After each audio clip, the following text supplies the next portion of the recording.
Welcome back to WNBA Hype Hub. Don't forget to hit that subscribe button and turn on notifications so you never miss our breakdowns of the hottest moments in basketball. What happens when the very player that envious WNBA veterans try to tear down doesn't just survive, but completely outgrows the league and succeeds on a level they can't even touch? Caitlin Clark just broke another barrier, landing the most prestigious broadcasting role in women's basketball history, joining NBA on NBC's national coverage alongside true basketball legends like Carmelo Anthony and Tracy McGrady. This moment lays bare everything the league tried to deny about her impact. For 2 seasons, critics argued that Clark wasn't driving ratings, ticket sales, or mainstream fan interest. Yet NBC quietly put her front and center on one of the biggest stages in American basketball. And here's the uncomfortable truth. While Clark is being embraced in elite NBA media circles, watched by millions each week, the same veteran players who mocked her, downplayed her influence, and treated her like a problem are now scrambling behind the scenes, pleading with owners over salary demands they may never realistically secure. It was announced on Tuesday that Caitlin Clark will join NBC Sports to serve as a special contributor for its new Basketball Night in America program. Caitlin Clark will make her debut as a TV analyst on February 1st, preceding the Lakers versus Knicks game at Madison Square Garden, per a release from NBC. Caitlin Clark hasn't just picked up another endorsement or media spot. She's entered uncharted territory for an active WNBA player. NBC Sports officially brought her into their brand new Basketball Night in America broadcast, placing her front and center alongside NBA legends on one of the most high-profile stages in sports media. This isn't a podcast cameo or a brief sideline interview. This is primetime, national television tied directly to the NBA, the world's most powerful basketball brand. And Clark is the first active WNBA player entrusted with this role. Her debut is scheduled for February 1st at Madison Square Garden, right before the Lakers take on the Knicks. That means her first appearance as an analyst isn't tucked away on a quiet night. It's live in front of millions of NBA fans watching one of the league's most iconic matchups. NBC didn't ease her in gently, either. She'll sit alongside Carmelo Anthony, Tracy McGrady, and Vince Carter, players whose careers define basketball excellence, while Maria Taylor anchors the show as part of NBC's Sunday night basketball lineup. This is a major statement about her star power, credibility, and the growing influence of the WNBA. Wow. So this would be akin to, they have Sunday night football, and it starts with a pregame show called Football Night in America. I didn't know they were creating Basketball Night in America, but here we are. It will be Caitlin Clark's first time in an analyst-type role on TV. The timing of this move amplifies Caitlin Clark's rise even more. While she steps into one of basketball's most exclusive media roles, the WNBA is mired in one of its messiest labor negotiations ever. Veteran players are caught up in chaotic CBA talks, filled with public complaints, protest stunts, and salary demands that often clash with the league's financial reality. Amid that turmoil, Clark is carving out her own path. NBC didn't hire her to represent WNBA politics. They brought her in because she delivers viewers, credibility, and cultural relevance, the very qualities the league claims to value but struggles to leverage. Executives openly recognize that Clark draws audiences far beyond traditional basketball fans, casual viewers, younger fans, and even those who hadn't tuned into a WNBA game before her rise. Ironically, these are the same fans that veteran players spent 2 seasons dismissing, criticizing, and calling fake supporters. Yet, these very fans are now the reason Clark is being rewarded with opportunities most of the league can only watch from the sidelines. NBC gets it, even if the WNBA won't say it aloud. Caitlin Clark isn't just a player, she's a media powerhouse. Putting her on a primetime NBA broadcast instantly amplifies that influence. Her compensation for this role is expected to exceed many full WNBA salaries, not because she demanded it in negotiations, but because the market recognized her value. Meanwhile, others continue to argue. Caitlin Clark joins Michael Jordan as a splashy acquisition for NBC and NBA coverage.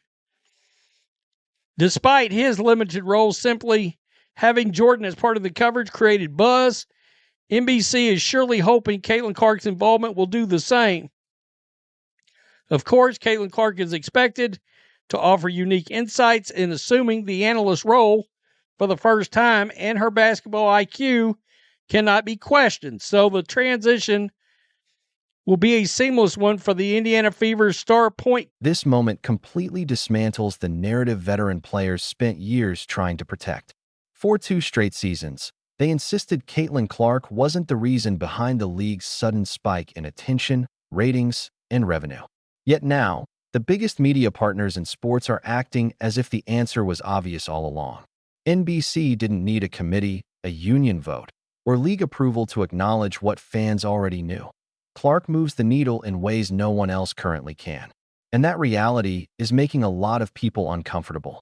The same players who criticized her for getting too much coverage, accused referees of favoring her, and even tried to rough her up on the court are now watching her sit confidently alongside Hall of Famers, breaking down NBA basketball on national television, while they wave inflatable rats outside the league office. Quote, "I'm really excited to be part of Basketball Night in America crew this season," said Caitlin Clark. Caitlin Clark is one of the most captivating players and dynamic scorers in basketball, said Sam Flood, executive producer of NBC Sports. We're excited to have Caitlin join Hall of Famers Melo, Vince, Tracy, and Reggie in New York for the launch of Sunday Night Basketball. And this is where the hypocrisy becomes impossible to ignore. While Caitlin Clark is being rewarded by the market for the value she actually creates, the WNBA Players Association is demanding money it hasn't earned, presenting it as a moral entitlement. The same veteran players who spent 2 seasons claiming Clark had no impact on revenue are now citing that very spike in earnings to justify massive salary demands, totally disconnected from the league's financial reality. They're pushing for a team salary cap over $10 million and individual max contracts nearing $2.5 million per player, figures that could instantly destabilize multiple franchises and push the league toward a lockout. Meanwhile, ownership hasn't resorted to insults or theatrics. Some of the rhetoric I've heard from their side has been a little bit troublesome. You know, like when a deal is presented, that's over $1 million, max salary and revenue share, it's called a slap in the face. Like, use different words. And I'm worried that the players, might be getting to a point where they might be losing some of the support from the public. The players just need to be a little bit more careful with how they're articulating things, because if you're working whatever job, a max salary of 1.2 million, average salary of 500,000. If you don't think it's fair, that's fine, but don't. As these negotiations drag on, something unexpected is happening. Public support is starting to fracture, and it's happening fast. Fans haven't forgotten the last 2 seasons. They remember the interviews where veteran players mocked new audiences, dismissed casual viewers, and griped about people showing up just to watch Caitlin Clark. They remember the eye rolls, the sarcasm, and the gatekeeping that made fans feel unwelcome for simply enjoying the game. And now, those same players are demanding massive paychecks, funded by the very people they spent years belittling. Fans are noticing the contradiction in real time, flooding social media with comments calling out the hypocrisy and questioning why they should continue backing the union. Gave you a person, and now you're rejecting it. Y'all should be like Caesar.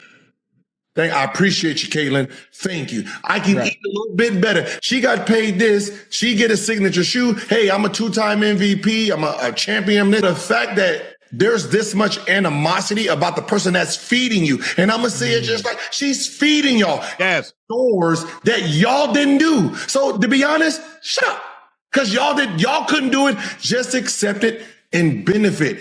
And this is the point where the whole situation stops looking like mere mismanagement and starts looking deliberate. The real controversy behind these stalled negotiations isn't just unrealistic salary demands. It's a glaring conflict of interest at the very top of the union. 2 of the most influential leaders in the WNBA Players Association, Breanna Stewart and Nafisa Collier, are simultaneously building and profiting from a competing league. They don't just hold union leadership positions, they also co-own and promote Unrivaled, a rival professional league that directly benefits whenever the WNBA faces struggles with players, sponsors, and visibility. Thanks for watching. Don't forget to hit that subscribe button and turn on notifications so you never miss our deep dives into the hottest moments in basketball. Drop your thoughts in the comments below. What do you think about Caitlin Clark's rise and the WNBA's reaction? We want to hear from you.